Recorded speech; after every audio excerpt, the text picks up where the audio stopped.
Abra sua Bíblia no Salmo de número 91. E eu gostaria que vocês permanecessem com ela aberta. Eu sei que durante a semana vocês estarão meditando nos PGs sobre esse Salmo. Então durante toda a mensagem permaneça com ela aberta, para que a gente possa percorrer junto sobre a palavra de Deus que tem para cada um de nós nesta manhã.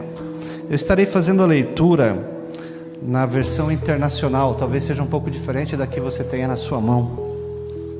Diz assim o texto sagrado: aquele que habita no abrigo do Altíssimo e descansa à sombra do Todo-Poderoso, pode dizer ao Senhor: Tu és o meu refúgio e a minha fortaleza, o meu Deus em quem eu confio. Ele me livrará do laço do caçador e do veneno mortal. Ele o cobrirá com as suas penas, e sob as suas asas você pode encontrar refúgio. A fidelidade dele será o seu escudo protetor. Você não temerá o pavor da noite, nem flecha que voa de dia, nem a peste que se move sorrateira nas trevas, nem a praga que devasta ao meio-dia. 1000 poderão cair ao seu lado e 10.000 à tua direita, mas nada o atingirá. Você simplesmente olhará e verás o castigo dos ímpios. Se você fizer do Altíssimo o seu refúgio, nenhum mal o atingirá. Desgraça alguma chegará à sua tenda, porque aos seus anjos dará ordem a seu respeito, para que o proteja em todos os seus caminhos. Com as mãos eles o segurarão, para que você não tropece em alguma pedra. Você pisará o leão e a cobra, pisoteará o leão forte e a serpente. Porque ele me ama, eu o resgatarei, eu o protegerei, pois conhece o meu nome. Ele clamará a mim e eu lhe darei resposta, e na adversidade estarei com ele. Vou livrá-lo e cobri-lo de honra. Vida longa lhe darei e lhe mostrarei a minha salvação. Aleluias, aleluias, louvado seja Deus. Ore comigo. Deus de toda glória e honra, Senhor, obrigado, meu Deus. Sim, este é um dia especial, Pai eterno. Obrigado, meu Deus, porque nós temos o privilégio, Senhor, de estar na Tua casa nesse dia especial, meu Deus, cultuar a Ti, Senhor, exaltar o Teu nome, Senhor, dizendo que Tu és o Alfa e o Ômega, meu Deus. Oh, Senhor, louvado é o Teu nome, Pai. Espírito Santo de Deus, assim como conduziste, ó Pai eterno, o ministério da música aqui, Senhor, a levar o Teu povo a adoração ao Teu nome, eu peço a Ti, ó Espírito Santo, que esteja conduzindo este momento de palavra, Senhor. É o Teu povo que está aqui, Senhor, a palavra é Tua, e eu peço ao Espírito Santo esteja conduzindo os meus lábios, os pensamentos, Senhor, e que tudo que proferirmos aqui, meu Deus, seja para a glorificação do Teu nome, Senhor, seja para trazer esperança ao Teu povo, Senhor Jesus Cristo. Deus, este tempo é Teu, Pai eterno. Deus de toda glória, este tempo é Teu, Pai eterno. E é a Tua vontade que nós clamamos, Senhor Jesus Cristo, que se faça em nosso meio, Senhor, através deste momento de ministração da Tua palavra, Pai. Em nome de Jesus, ó Espírito Santo de Deus, em nome de Jesus, aleluias, aleluias. Glórias sejam dadas ao Teu nome, ó Deus, aleluias, aleluias. Graças a Deus, graças a Deus. Pode assentar, igreja. Que a graça e a paz de Cristo Jesus seja com cada um dos meus amados irmãos. Me sinto honrado. Tem horas que a gente para pensar, e outro dia me fizeram uma pergunta.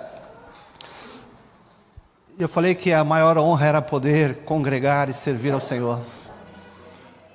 A maior honra era poder ser chamado de filho do Deus Altíssimo. A maior honra é poder participar de momentos de louvor e adoração como esses que nós temos vivido.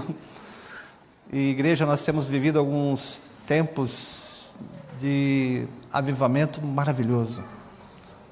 Nas igrejas que a gente tem ido, a gente tem visto, conversado, como Deus tem agido.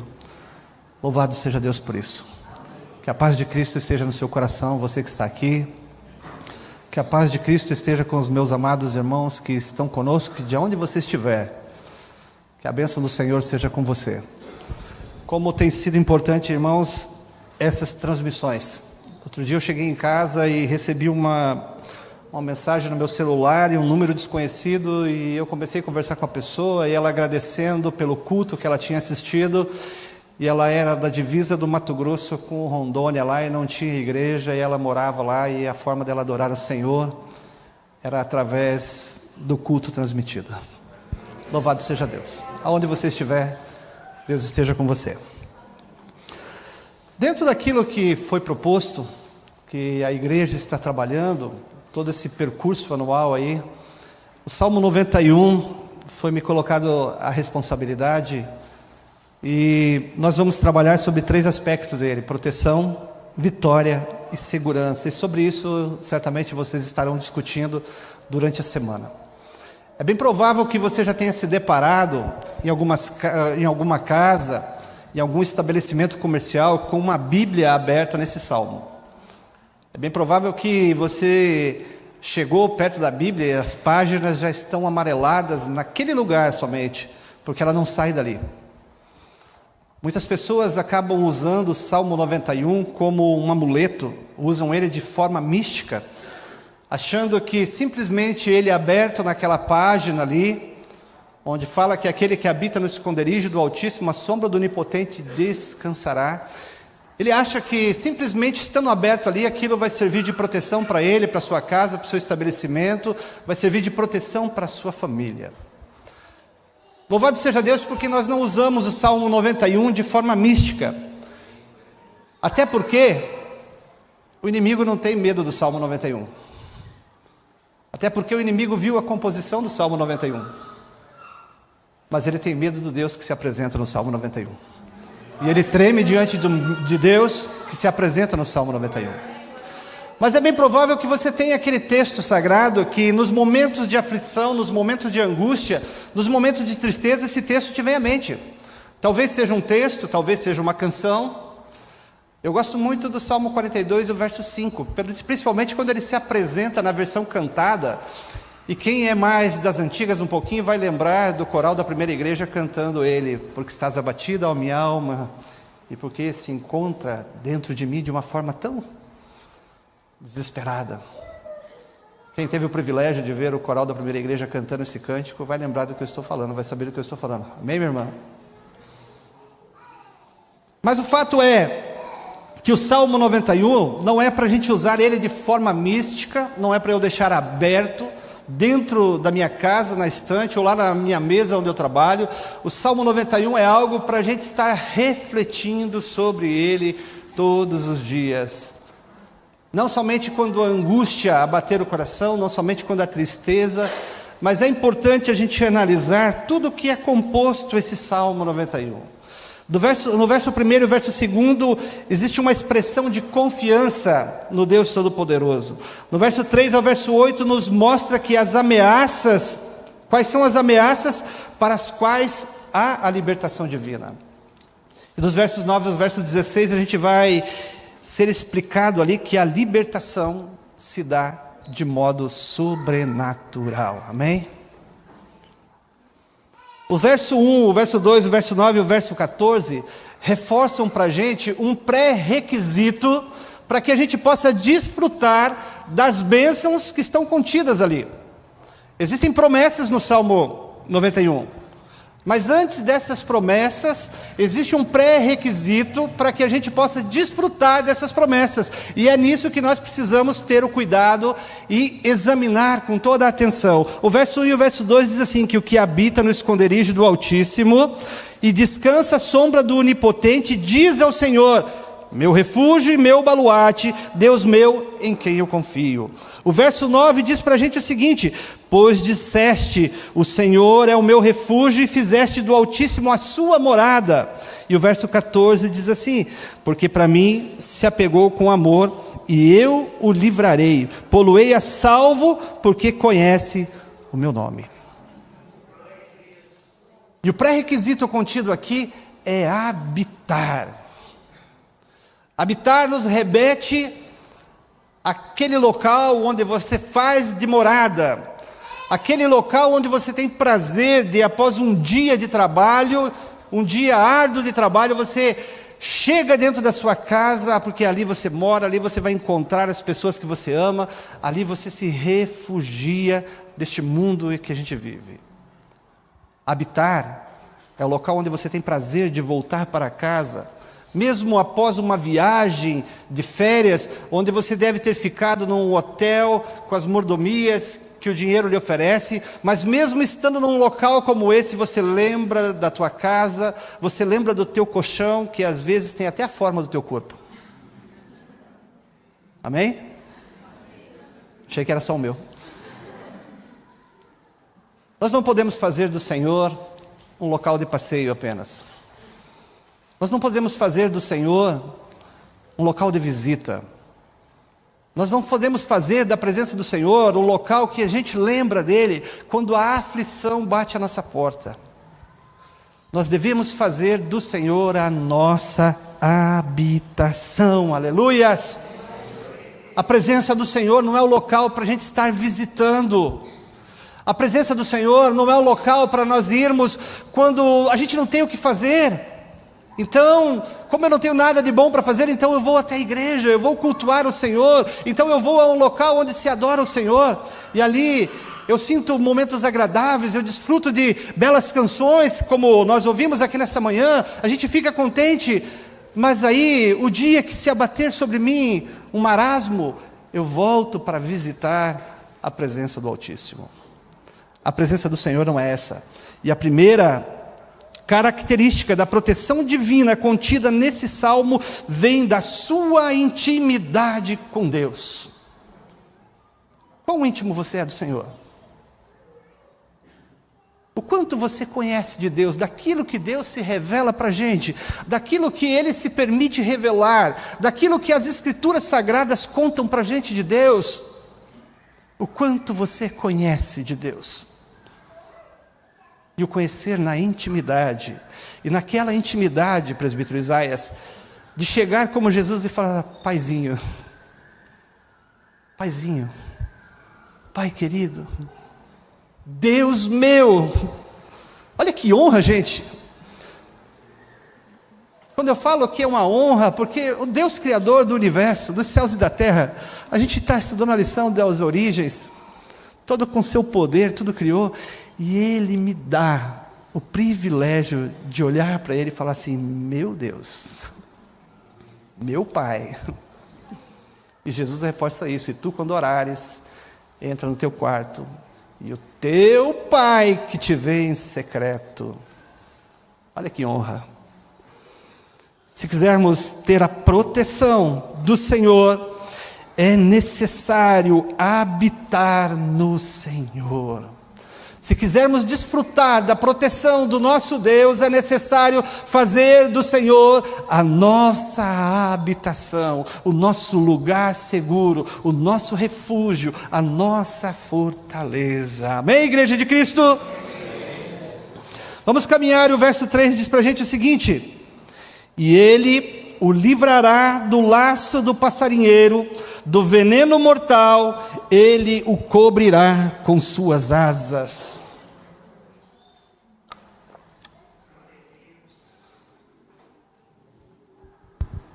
Quem é mais do sítio, quem teve a infância no sítio, ou pôde desfrutar de uma infância sem tecnologia, vai saber o que é laço do passarinheiro. A armadilha que era feita para, amém, irmão Davi?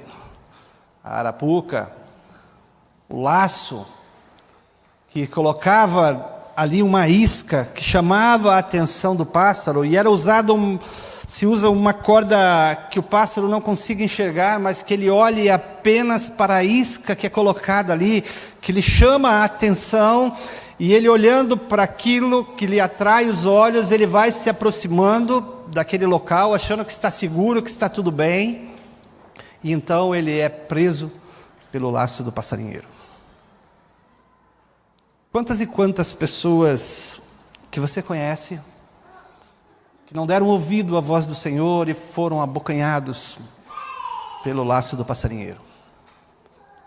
O laço do passarinheiro podem ser amizades que os pais insistem em dizer: filho, filha, aquela companhia não é boa. Filho, filho, aquela pessoa com quem você está saindo não é uma pessoa decente. Filho, filha, cuidado. Porque pai e mãe tem um negócio fora de série, né? Que é orar pelos filhos. Deus fala e a gente fala com os filhos, e os filhos: que isso, pai? Que isso, mãe? O laço do passarinheiro pode ser aquele negócio, Jaque. Amém, diaconisa? Que nós não enxergamos. O laço do passarinheiro pode ser aquela oportunidade de emprego que você fala: é de Deus. O laço do passarinheiro pode ser aquela sociedade que lhe é oferecida, que você fala assim: Deus está nesse negócio, não é possível. E muitas vezes, sem consultar o Altíssimo, a gente olha para aquela isca atraente que é colocada e a gente vai se aproximando com a cara e com a coragem. Porque quando a gente olha assim, a gente faz aquele pré-julgamento: é de Deus, a gente para de orar. A gente fala: Senhor, o Senhor está nesse negócio mesmo, Senhor? E a gente vai indo com as nossas forças e com o nosso conhecimento, a gente faz as contas e vê que tudo está fechando, e a gente vai se aproximando da isca, e quando a gente menos espera, a gente é preso. E o pior é que muitos pássaros que caíam nessa isca, eles se sentiam tão tranquilos, tão seguros, que ele achava que ali era o lugar dele. Muitas pessoas que caíram nesse laço do passarinheiro estão tão acostumados nesse laço, que acham que ali é o melhor lugar que eles têm, que ali é a melhor oportunidade que eles têm, que não existe nada além daquilo para frente. Mas o texto diz para a gente que Ele nos livrará, se habitarmos no Altíssimo e fizermos do Senhor a nossa fortaleza, o nosso refúgio. Ele nos livrará do laço do passarinheiro e do veneno mortal. Aleluias! O verso 5 e o verso 6 diz para a gente assim: você não temerá o pavor da noite, nem flecha que voa de dia, nem a peste que se move sorrateira nas trevas, e nem a praga que devasta ao meio-dia. Se permanecermos no Senhor, Ele nos livrará dos perigos visíveis e dos perigos invisíveis. Quantas pessoas, elas estão aflitas pelo medo real, daquilo que a gente presencia todo dia. Você sai, é uma insegurança tremenda. Se você tem que sair à noite, sair de manhã cedo, está escuro. Se você tem que voltar à noite escura, você sai olhando para os lados. Você fica sempre, você para no sinaleiro à noite, dependendo do lugar, você avança o sinal, mesmo tendo a possibilidade de levar uma multa, porque o medo está ao teu redor. Mas existe um medo irreal que as pessoas estão sofrendo, e elas estão entrando em pânico com um medo irreal daquilo que não existe, mas ela criou na cabeça dela. Então ela não sai de casa, porque ela acha que se ela sair, vão me assaltar. Ela não sai de casa, porque se eu sair, um caminhão vai vir e vai me atropelar. Ela não fala, porque se falar, vão me criticar. O medo está tomando conta. Mas a palavra de Deus diz para a gente que aquele que habita no esconderijo do Altíssimo, faz do Senhor o seu refúgio, não temerá os medos visíveis e os medos invisíveis. Se nossos olhos espirituais fossem abertos, igreja. Sabe aquela cena de Eliseu com Geazir? Quando Geazir levanta de manhã cedo, ele vê o exército inimigo. Ele volta correndo, ele fala: tem um grande exército cercando a gente. Aí Eliseu, eu fico imaginando Eliseu, bem tranquilo, sai para fora e fala: Senhor, abre os olhos desse moço. E aí quando Deus abre os olhos de Geazir, ele pode contemplar o exército Deus vivo que está cercando aquele local. A gente não tem ideia, igreja, de quantos livramentos a gente recebe. Quando muitas vezes os pastores parece que criam um jargão de que a gente tem que chegar toda noite e dar graças a Deus pelo dia que passamos, porque nós levantamos, trabalhamos, voltamos para casa e agora a gente está podendo repousar.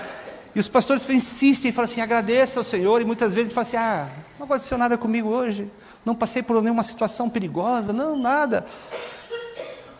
É que a gente não tem ideia do grande livramento do Senhor. Não tenha medo do terror da noite, nem da flecha que voa durante o dia, porque Deus sabe o que é melhor para a gente. E tem situações, igreja, que Deus vai nos livrar, e no primeiro momento a gente não vai entender o porquê daquele livramento de Deus, de situações, de te impedir que você vá a algum lugar, de te impedir que você entre num negócio furado. E no primeiro momento você fica frustrado e fala: Senhor, por quê? Onde é que eu errei? Senhor, onde estou falhando? Senhor, será que eu estou orando pouco? Senhor, o que está acontecendo? Porque essa promessa é divina, só pode. Essa oportunidade vem dos céus. Mas Deus está te livrando, e muitas vezes a gente não compreende esse livramento de Deus, porque nós somos limitados ao presente momento. Eu não enxergo além daquela porta. Eu não sei se existe algum perigo além daquela porta. Mas Deus sabe todas as coisas, e é por isso que Ele te chama para descansar à sombra do Todo-Poderoso, aleluias. É por isso que Ele te convida a descansar na fortaleza, ter a Ele como seu refúgio e fortaleza. E a gente precisa entender aquilo que o profeta fala para a gente, de Deus, a nosso respeito, sim, porque os meus pensamentos são melhores do que os vossos pensamentos. Porque eu sei os planos que tenho a respeito de vós, diz o Senhor, aleluias. A tua vida não é obra do acaso, meu irmão. A partir do dia que você aceitou Jesus como Senhor e Salvador, que você disse que Ele é Senhor da tua vida, a tua vida não é fruto do acaso. As coisas não acontecem com você por sorte, não. Existe um Deus Todo-Poderoso trabalhando. E em outras nações, entre outros povos, não se viu um Deus tão próximo, que trabalha a favor daqueles que o servem. Esse é o nosso Deus, aleluias. Esse é o Deus que te chama para habitar no esconderijo do Altíssimo. Oh, glória a Deus, aleluias. Oh, Deus de poder. Talvez muitos aqui não conheçam, não tenham conhecido, porque já dormiu no Senhor, o irmão Joaquim Pessoa, pai do irmão Ezequiel, da Gráfica Pessoa. Uma pessoa extremamente humilde, era extremamente humilde, mas o que ele tinha de humildade, ele tinha de fé, irmãos. E no sítio, aquelas brigas de divisa, meio metro para lá, meio metro para cá, e por causa desse meio metro, as pessoas matavam e morriam. E o irmão Joaquim Pessoa, num culto de domingo à noite, foi, e voltando para casa, no carreador, né? Ele estava sendo vítima de uma emboscada, porque o vizinho estava muito brabo com ele, porque existia uma briga de divisa, por causa de meio metro para lá e meio metro para cá.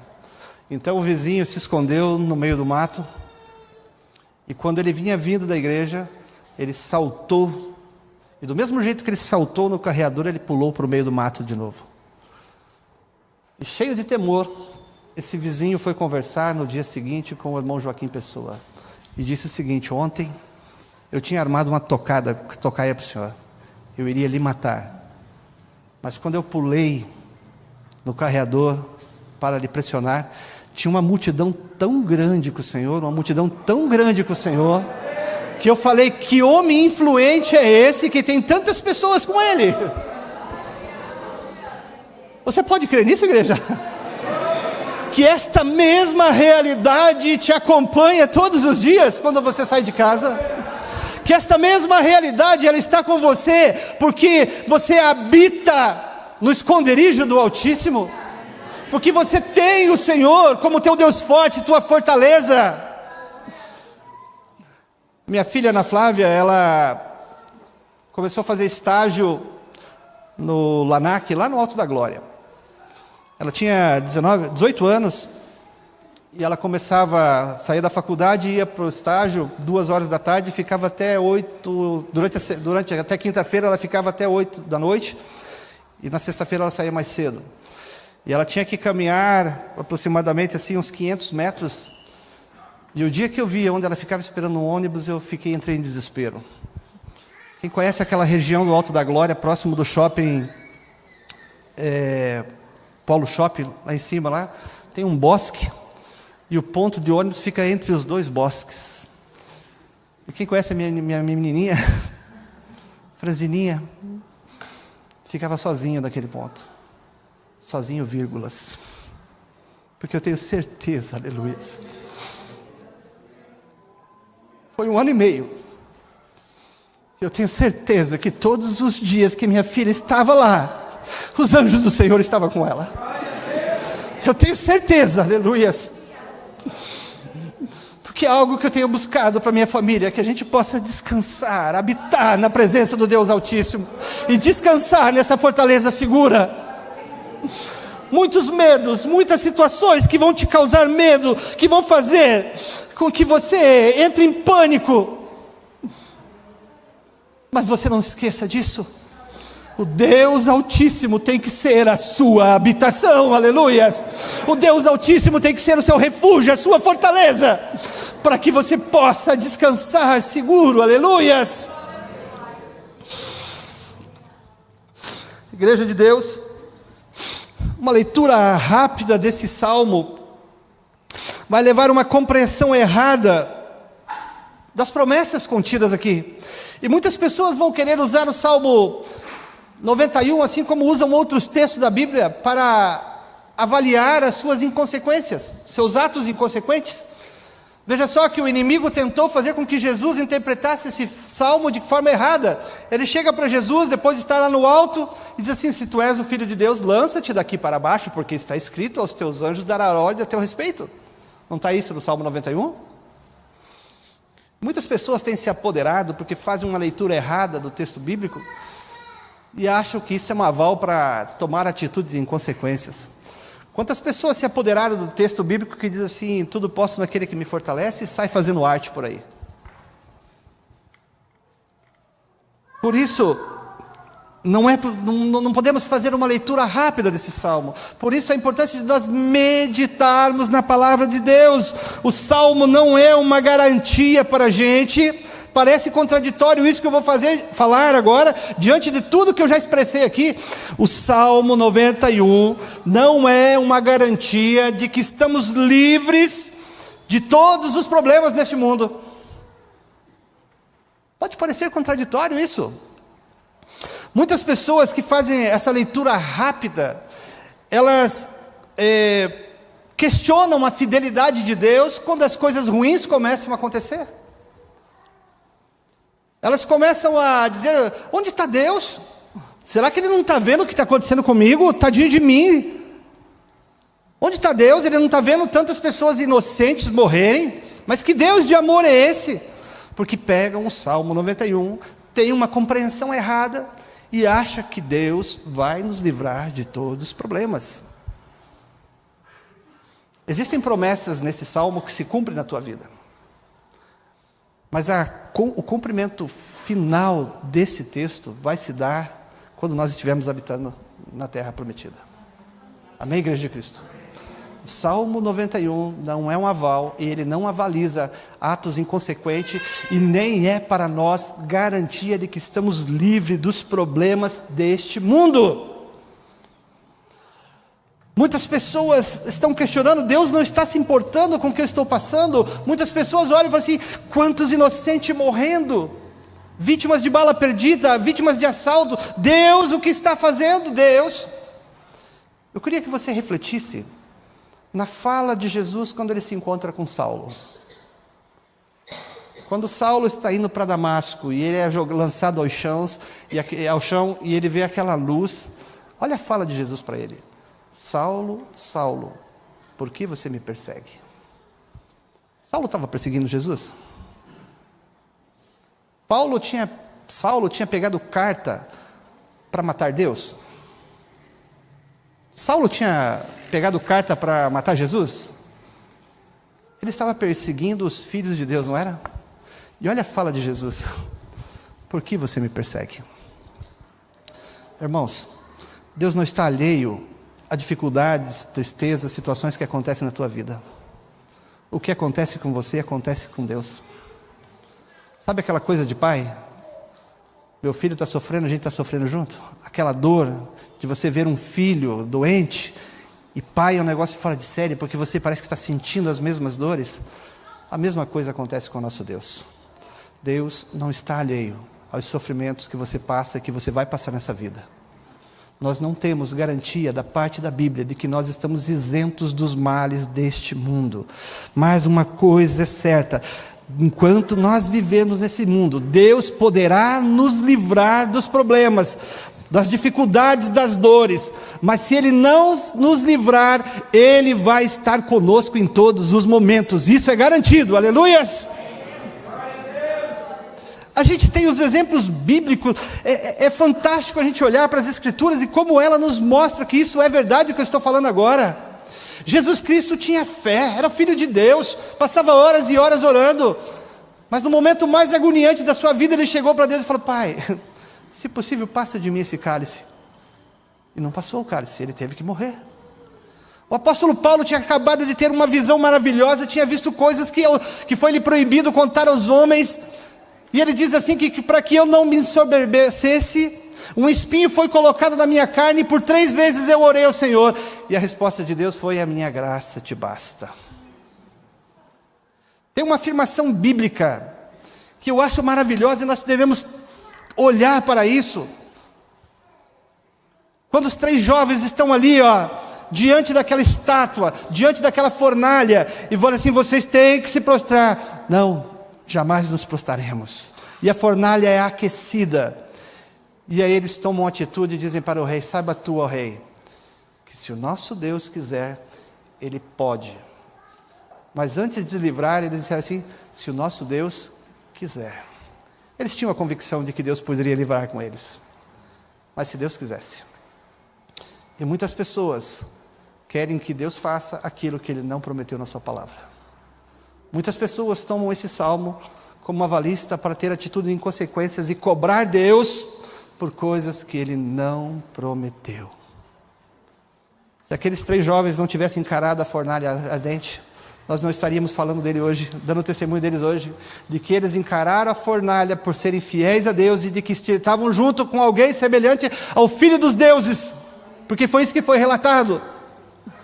Se José não tivesse passado pela cova, se José não tivesse passado pelo poço, se José não tivesse sido vendido como escravo, não teria chegado a governador do Egito. Se Davi não tivesse sido perseguido após ser ungido como rei, ter que fugir de Saul, não seria o grande guerreiro que ele era. Deus, Ele vai nos livrar de muitas situações que a gente não tem ideia, mas Ele vai permitir que muitas coisas aconteçam na nossa vida para que nós sejamos aperfeiçoados. Amém? Você crê nessa palavra? Se Ele quiser, Ele pode te livrar. Se Ele quiser, Ele pode te livrar. Em nenhum momento Deus te prometeu que nesta vida você vai estar isento dos problemas deste mundo. Mas Jesus Cristo diz para a gente: no mundo tereis aflições, mas tem de bom ânimo, eu venci o mundo. Em situações como essas é que nós somos forjados pelo Senhor, e é nessas situações que nós podemos contemplar a vitória no Senhor Jesus Cristo, aleluias. É nesses momentos, igreja, é nesses momentos que nós somos fortalecidos, é nessas horas que nós podemos dar testemunho do Deus maravilhoso que a gente serve. A segurança que o Altíssimo nos proporciona. É interessante a gente olhar para esse salmo e a gente ver como muda a forma de falar a partir do verso 14. Acompanha comigo aí. Até o verso 14, alguém está falando do Altíssimo, da importância de habitar no Altíssimo, de fazer do Altíssimo a sua fortaleza. Até o verso 14, alguém está falando que Ele te livrará do laço do passarinheiro. Até o verso 14, ele vai falar que você não temerá. Mas a partir do verso 14, a figura muda. O que nos dá a impressão aqui, a partir desse momento, é que o próprio Deus toma a palavra e começa a falar. Porque Ele me ama, eu o resgatarei e o protegerei, pois conhece o meu nome. Está falando a teu respeito, igreja? Amém? Está falando de você, igreja? Ele clamará a mim e eu responderei. Presta atenção agora aqui, para aqueles que dizem que crente não sofre, para aqueles que vivem fazendo campanha para trocar anjo da guarda, Para aqueles que são chamados da doutrina do triunfalismo, que crente não padece. Olha o verso 15: ele clamará a mim e eu responderei, estarei com ele na tribulação. Vamos passar por momentos difíceis ou não vamos? Nós acabamos dezembro falando de uma lição sobre Apocalipse. Vamos ter momentos difíceis ou não vamos?